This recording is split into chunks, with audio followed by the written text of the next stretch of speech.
sosial, dan profesional. Pada sisi lain, kebahagiaan itu menjadi titik lengkap jika tidak mewujudkan dalam kehidupan konkret dengan jalan membahagiakan orang lain. Ya, jadi dalam katanya dengan bahagia, ya ada beberapa konsep ya dan karakteristik agama sebagai jalan menuju Tuhan dan kebahagiaan. Pertama, menurut Al-Lusi, bahagia adalah perasaan senang, ya, dan gembira karena bisa mencapai keinginan atau cita-cita yang dituju dan diharapkan. Ya, ini adalah konsepnya Al-Lusi. Ya, kemudian Ibnu Qayyimah Al-Jauziyah, dia mengatakan bahwa kebahagiaan adalah perasaan senang dan tentram karena hati sehat dan berfungsi dengan baik. Ya, kemudian Al-Ghazali, ya, dia mengatakan bahagia terbagi menjadi dua bagian. Yang pertama bahagia hakiki dan bahagia majusi. Kalau menurut Al-Ghazali yang dikatakan bahagia majusi adalah bahagia yang bersifat ukhrawi yang dapat diperoleh dengan modal iman, ilmu, dan amal. Sedangkan bahagia majusi adalah kebahagiaan duniawi yang dapat diperoleh baik itu orang yang beriman maupun orang yang tidak beriman. Itulah tiga pendapat yang saya sempat sampaikan. Ya, namun mungkin banyak pendapat-pendapat dari ilmuwan. Ya, hanya saya ambil sampel ya tentang ya konsep dan karakteristik yang berkaitan dengan masalah kebahagiaan. Jadi bahagia itu ya sinonim dengan perasaan senang. Ya. Ya, bagaimana dia penampilannya ketika orang senang? Ya tentu tersenyum-senyum. Ya. Ya, ada orang yang dapat kenikmatan, ya dia tersenyum-senyum. Ada orang yang dapat sengsara, dia bersedih. Tapi kadang juga ada orang yang mendapatkan musibah, ya dia tersenyum, masih sempat dia tersenyum. Ya. Karena dalam kehidupan kita, ya ada tiga tahapan, ya yang kita alami ya, selama hidup. Yang pertama, ya orang lain bahagia, orang lain tersenyum, kita menangis. Ya, kapan dialami? Ya pasti dialami semua pada saat lahir. Ya bahkan dipotongkan kambing karena kebahagiaan orang tuanya, keluarganya, dipotongkan kambing. Ya, tetapi ya kita belum tahu apa-apa. Ya daya yang kita miliki pada saat lahir hanya menangis. Ya kita menangis ditertawa-tawai orang. Ya karena ya agak lucu kalau anak-anak ya anak bayi. Nah itu kehidupan yang pertama. Kehidupan yang kedua yang kalian akan alami nantinya, kamu bahagia, orang lain juga bahagia. Kapan kebahagiaan itu diperoleh? Pada saat kamu menikah nantinya. Ya setelah kamu menikah nantinya datanglah semua sanak keluarga, kerabat terdekat, ya tersenyum-senyum, kamu juga tersenyum-senyum bahagia karena mendapatkan pasangan hidup. Kemudian yang ketiga, ya kehidupan kebahagiaan yang ketiga, ya kita tersenyum, orang lain menangis.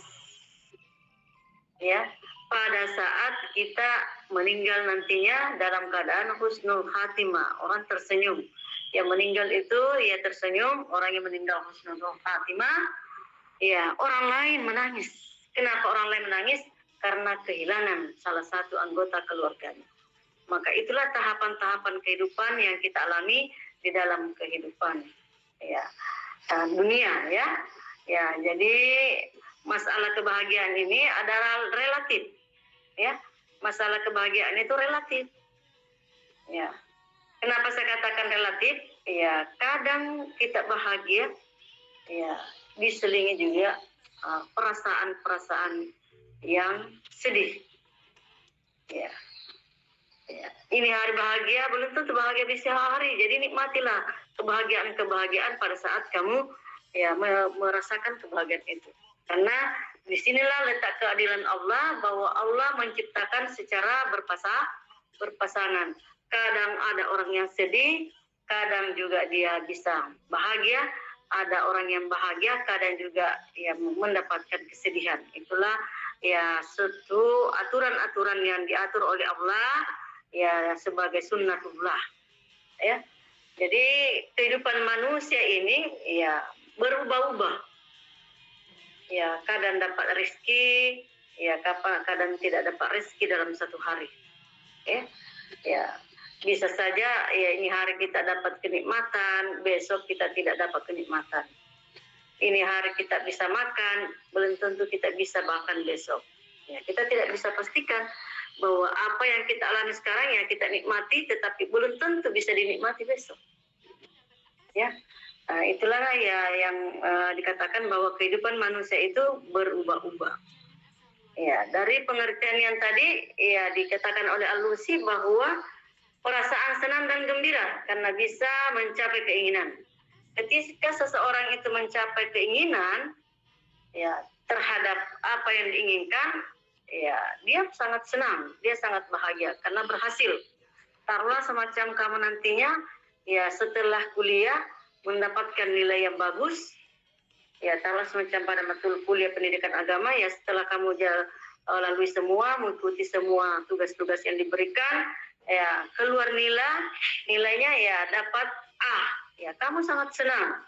Kenapa? Karena apa yang menjadi ya tujuan kamu ya itu berhasil, artinya tercapai, terpenuhi. Maka batin kita menjadi bahagia, gembira karena ya sesuai dengan kenyataan apa yang kita inginkan. Nah, tetapi sebaliknya, ketika ada orang yang berangan-angan untuk mencapai suatu tujuan, tetapi di tengah perjalanan dia tidak sanggup mencapainya, maka ya dia tidak merasakan kenikmatan atau kebahagiaan, melainkan kekecewaan. Ya, kenapa dia merasa kecewa? Karena tidak sesuai dengan harapan. Makanya kita melakukan suatu tindakan tidak boleh berangan-angan. Laksanakan saja sesuai dengan aturan. Ya, nanti setelah keluar hasilnya dilihat ya ternyata saya mampu mencapai hasil yang sesuai dengan harapan saya. Maka disitulah orang berbahagia yang menurut Al-Majusi, Al-Alusi. Ya. Kalau Al-Qayyim dia mengatakan bahagia adalah perasaan senang dan tentram karena hati sehat dan bersedia dengan baik. Ya. Jadi kalau dikatakan oleh Al-Qayyim artinya orang yang bahagia itu adalah orang yang sehat hati. Adakah orang yang tidak sehat hatinya? Ada. Ada orang yang sakit hati. Ya, disakiti, disalimi, sakit hati. Ya. Ya, jadi kalau sakit hatinya orang, ya orang merasa tidak bahagia. Ya. Apa lawannya bahagia? Ya dia bersedih. Bagaimana mau dia gembira kalau ya dizalimi orang? Bagaimana dia mau bahagia kalau orang lain ya, membuat hatinya menjadi sakit? Ya, dibohongi, ya, dijanji, dibohongi dan lain sebagainya, ya sakit hati. Ya, tetapi ya sebenarnya kalau kita kembali pada konsep Islam, ya orang-orang yang beriman, ya tanamkan dalam keimanan, ya meskipun dalam hati kecilnya itu merasa kecewa, tetapi ya tetap berbahagia dalam artian ya berterima kasih orang yang melakukan kesaliman kepada kita. Nah, tanamkanlah namanya kesabaran, ya. Tetapi ya orang yang mampu mengendalikan hawa nafsunya, ya itu tidak akan merasa bersedih ketika disalimi. Tetapi dia kembalikan kepada Allah bahwa ada yang mengatur. Maka inilah orang-orang yang betul-betul bahagia dalam kehidupannya. Mau disakiti, ya bersyukur. Ya apalagi kalau dia mendapatkan sesuatu bersyukur. Jadi kesyukuran kita kepada Allah Subhanahu wa taala untuk mendapatkan kebahagiaan yang hakiki adalah selalu bersyukur. Diberikan kenikmatan alhamdulillah, diberikan penyakit alhamdulillah, diberikan musibah alhamdulillah. Innalillah. Ya. Ya. Kenapa kita bersyukur kalau diberikan sakit? Ya, banyak hikmah yang terkandung di dalamnya. Ya. Dalam keadaan sakit kita bersyukur, maka digugurkanlah dosa-dosa bagi orang yang mensyukuri terhadap ujian yang diberikan oleh Allah. Semua apa yang diberikan kepada kita dalam kehidupan itu adalah berupa ujian. Mau diberikan rezeki ujian, ya. Kenapa diberikan rezeki itu adalah ujian? Ujian. Apakah rezeki yang diberikan kepada kita itu dimanfaatkan, betul-betul dinikmati, betul-betul dimanfaatkan ke jalan kebenaran atau bagaimana, atau dipoya-poyakan? Ya, itu adalah ujian. Banyak ada orang yang diberikan rezeki, ya dia ya tidak menikmati rezeki itu. Ya. Dipoya-poyakanlah ke jalan yang tidak benar dan lain sebagainya, ya maka itu adalah tidak ada kenikmatan, tidak ada keberkahan. Tetapi kalau kita selalu bersyukur apa yang diberikan oleh Allah, insya Allah ya Allah akan menambahkan rezekinya bagi orang yang selalu bersyukur. Ya, bersyukur kalau diberikan penyakit, ya karena ketika kita bersabar menjalani penyakit itu, maka Allah gugurkan dosa. Banyak hikmah yang terkandung di dalamnya. Kita disuruh berkomunikasi kepada dokter, ya kita bisa mengeluarkan infak untuk membeli obat, ya dan lain sebagainya.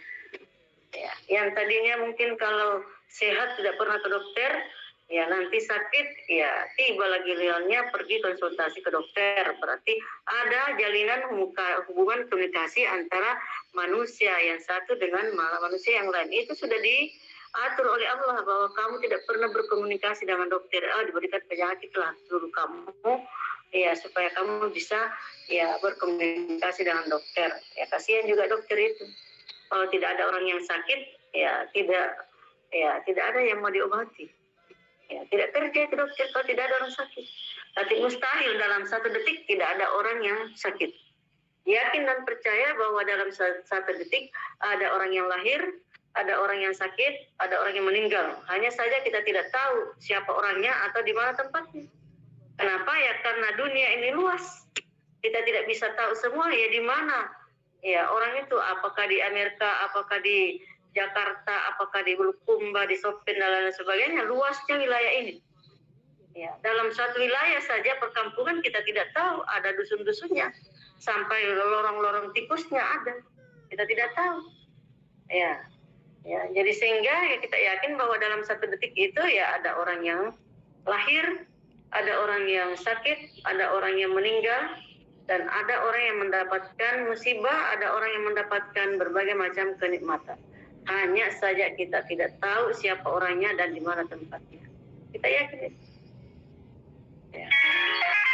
Dalam katanya dengan kebahagiaan yang hakiki, ya tadi dikemukakan oleh siapa ya?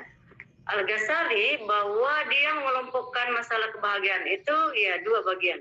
Ada yang namanya bahagia hakiki dan ada bahagia majusi. Kalau bahagia hakiki adalah kebahagiaan yang bersifat ukhrawi. Ya, bagaimana orang mendapatkan kebahagiaan ukhrawinya? Ya, tentunya dia bekerja keras pada saat di dunia. Ya, dengan ya modal untuk mendapat ya kebahagiaan yang hakiki itu adalah iman, ilmu dan amal. Ya. Perbaiki keimanan kita, hubungan kita dengan Allah Subhanahu wa taala, ya, perbanyak ilmu pengetahuan ya untuk melaksanakan berbagai macam amalan-amalan ya dan lain sebagainya. Karena ya kehidupan kita di dunia ya hanya sementara ya, sebagai tempat untuk memperbanyak ya amal. Untuk apa itu amal? Ya untuk kepentingan ukhrawi. Ya sehingga nanti ya di akhirat ada saatnya ya ada penimbangan amal baik dan amal buruk. Ketika kita telah meninggal dan diperhadapkan untuk ya ditimbang amal kebaikan, ya maka ya disitulah dilihat siapa yang banyak amal kebaikannya, maka mendapatkan tempat yang memuaskan. Inilah yang kebahagiaan hakiki yang diperolehnya oleh orang-orang yang bersangkutan, yang banyak amalnya. Ya. Sebaliknya, ya orang yang banyak perbuatan buruknya, ya tentu dia tidak mendapatkan kebahagiaan yang hakiki, tetapi kesengsaraan yang hakiki. Karena banyak perbuatan buruknya. Ya, itulah yang menurut Al-Ghazali terkait dengan ya pembagian ya masalah yang namanya bahagia. Ya, kalau dikatakan bahagia majusi adalah kebahagiaan duniawi dan dapat diperoleh baik itu orang beriman maupun orang yang tidak beriman. Artinya di sini kebahagiaan itu bersifat umum. Mau yang Islam atau bukan orang Islam. Ya, yang namanya manusia semua ingin merasakan kebahagiaan. Boleh diperoleh dari orang-orang yang beriman atau orang-orang yang tidak beriman. Ya, diperoleh juga orang-orang yang non-Islam juga itu ya berhak untuk berbahagia. Ya, secara duniawi. Ya, jadi kita lihat di dunia sekarang beraneka ragam kehidupan manusia. Ya, ada orang yang menumpuh hartanya yang sekian banyak mobilnya, rumahnya bertingkat seberapa, hartanya berlimpah. Ya, jadi disitulah gambarannya bahwa dia memperoleh kebahagiaan yang bersifat duniawi. Ya, tetapi ya tunggulah saatnya nanti akan ditagih semua tanggung jawabnya. Apakah harta yang dititipkan oleh Allah kepadanya di dunia itu ya akan bisa juga didapatkan di hari kemudian nantinya? Ya, itu masih tanda tanya ya. Kita tidak tahu bagi orang-orang yang memiliki ya sehingga ya ingatlah apa yang kita miliki itu adalah bukan pemilik kita yang abadi, tetapi itu hanya sementara. Hanya dititipkan kepada kita ya banyak hak-hak ya orang lain di dalamnya. Ada haknya anak yatim piatu di dalamnya ketika kita mendapatkan rezeki, ada haknya tetangga, ada haknya masjid, ya yatim piatu, ya dan lain-lain sebagainya, orang fakir miskin ya itu semua ada haknya yang di dalamnya. Tinggal kita bagaimanalah mengelola ketika kita ya mendapatkan ya rezeki ya bersifat finansial ya sehingga nantinya ketika rezeki yang didapatkan di dunia ya membagi kebahagiaannya kepada orang lain, insya Allah akan memperoleh kebahagiaan yang hakiki nantinya. Ya, amin ya rabbal alamin. Sampai di sini ada yang mau bertanya terkait dengan apa yang saya jelaskan? Ya, silakan bertanya. Ya, siapa yang mau raise hand?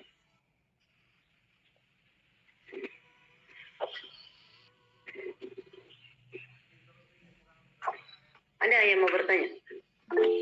Ya, silakan Aidil. Andi Aidil. Iya, mau kasih Bu kesempatannya. Saya Andi Aidil Febriansyah. Saya mau bertanya, Bu. Iya, silakan. Bagaimana cara kita dapat kebahagiaan menurut agama? Ya, Andi Aidil Febriansyah ya? Iya, Bu. Ya, bagaimana mendapatkan kebahagiaan menurut agama Islam? Ya, saya tampung dulu pertanyaan ya. Ini pertanyaannya Aidil.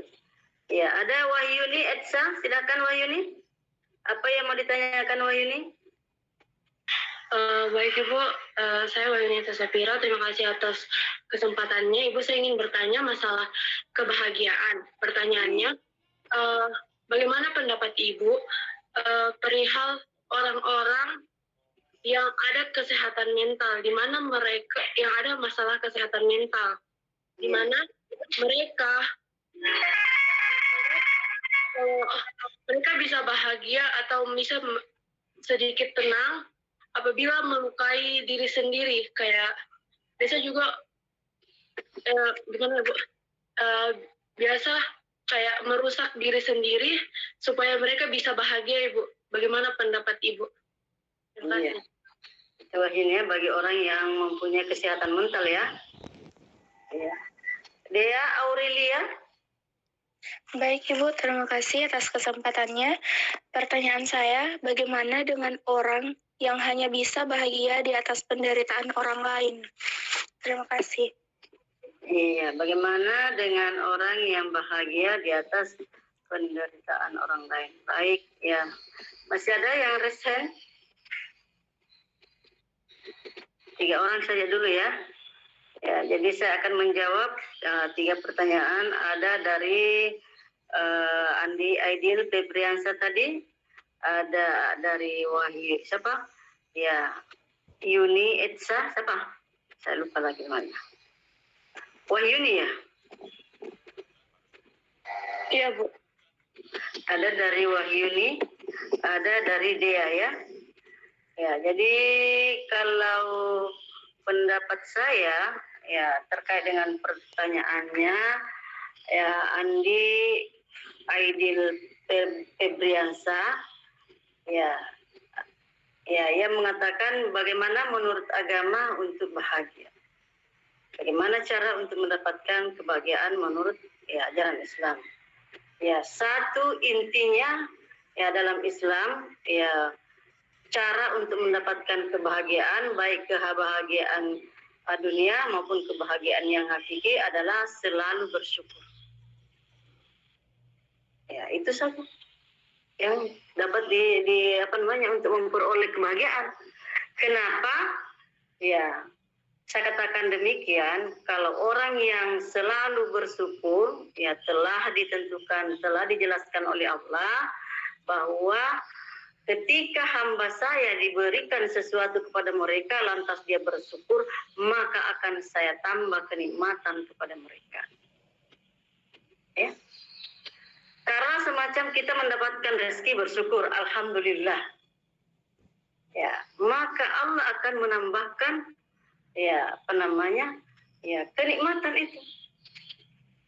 Ya, timbul jadi masalah. Bu, bagaimana kalau kita sakit? Apakah kita juga bersyukur? Bersyukur karena belum innalillah.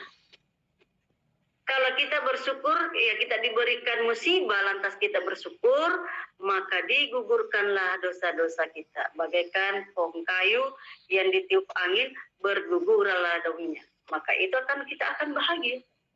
Meskipun kita bersedih, tetapi bersyukur, maka Allah akan menggugurkan dosa-dosa kita. Ya. Maka itulah intinya yang saya dipertanyakan oleh Aidil. Ya, bagaimana cara untuk mendapatkan kebahagiaan? Ya, dalam agama Islam, ya satu kuncinya adalah selalu bersyukur. Bersyukur ketika diberikan kenikmatan, bersyukur ketika diberikan ujian oleh Allah Subhanahu wa taala. Karena kenapa? Ujian yang diberikan ya musibah-musibah yang kita peroleh itu adalah berupa ujian kesabaran. Ya, kita bersabar ketika ya diberikan musibah. Ya, karena itu sudah diatur bahwa Allah yang atur itu. Ya, ada kenikmatan yang akan ada hikmahnya itu. Ya, kalau kehilangan sesuatu atau kita jalan tersandung kaki, ya itu Allah tegur bahwa bersyukurlah kamu tidak jatuh. Ya, bersyukurlah kamu tidak meninggal. Ya, kalau sudah meninggal bukan lagi alhamdulillah yang diucap, tetapi innalillah. Nah, tetapi kalau baru sakit gigi, alhamdulillah baru gigi saya yang sakit. Ya, bagaimana sekiranya ya mata saya sakit, telinga saya sakit, hidung saya sakit, kepala saya sakit, bagaimana rasanya itu? Kalau baru sakit gigi, ya kan baru gigi yang sakit. Tetapi terkadang juga ya, hanya gigi yang sakit, semua anggota tubuh itu sakit. Maka itulah gambarannya di dalam persaudaraan. Ya, jadi kalau kita bersyukur, bersabar, ya maka Allah menggugurkan dosa-dosa kita. Mungkin ada dosa yang kita perbuat, lantas kita diberikan suatu penyakit. Ya, Allah menguji kita apakah penyakit ini ya bisa diterima atau tidak. Ya, bagaimana tindakannya yang melakukan perbuatan yang buruk terhadap orang lain. Ya. Nah, itulah mungkin pertanyaan dari Aidil Febriansa. Bagaimana Aidil, bisa dipahami? Iya Bu, makasih banyak Bu jawabannya. Ya, oke. Jadi kamu selalu bersyukur ya. Ya, alhamdulillah bangun tidur, alhamdulillah karena masih diberikan nafas. Ya, ini hari tidak diberikan rezeki, alhamdulillah mungkin ada jalan yang terbaik untuk Allah. ya diberikan oleh Allah, ya dan lain sebagainya. Baik, ya kemudian pertanyaan yang kedua ya dari Wahyuni ya. Ya, tadi yang sempat saya ingat, Wahyuni menanyakan bagaimana dengan orang yang kaitannya dengan masalah kebahagiaan bagi orang yang mempunyai kesehatan mental, ya, ada kelainan jiwa, itu ya saya. Wahyuni. Iya Bu, tapi bukan kayak gangguan jiwa Bu, bukan, kayak lebih ke mental health. Mentalnya, masalah mentalnya, kesehatannya, nanti dia aniaya dirinya, dia merasa bahagia. Iya Bu. Berarti orang itu ya ada kelainan jiwa itu. Ada penyakit yang diderita. Tidak mungkin ada orang yang sehat pikirannya, sehat akalnya, sehat untuk melukai diri. Kenapa melukai diri? Ya harus diperiksa ke ilmu jiwa itu. Ya, saya yakin dan percaya kalau ada orang yang suka menganiaya dirinya, berarti ada kelainan-kelainan jiwa bagi dirinya. Ya, ya. Jadi kalau orang yang seperti itu nanti dia bahagia, ya itu sebenarnya ya tidak bahagia. Ya. Karena menyakiti diri sendiri, menganiaya diri sendiri. Padahal tidak dilarang untuk menganiaya diri sendiri. Ya, maka orang sehatlah, orang normallah yang bisa